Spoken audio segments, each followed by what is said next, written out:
Hello ladies and gentlemen, this video will show you how to assembling the teak dining table.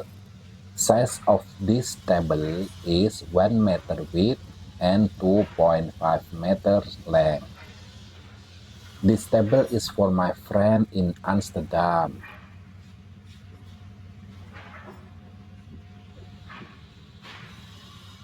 The material is from thick recycled wood that before used for Indonesian old house, bridge, and sometimes from horse stable.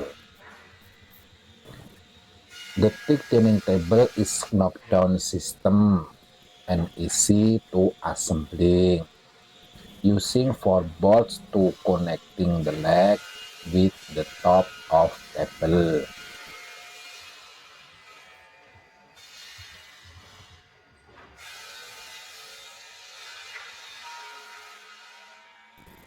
Then just using screw to fit the lower back support to connect the left and right leg so the teak dining table will more stable.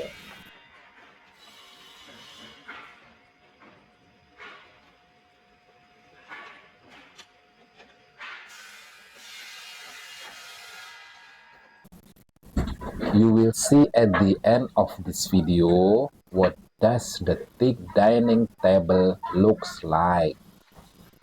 Thank you for watching, and if you like, please subscribe and we will make the next another video about teak wood Indonesian furniture.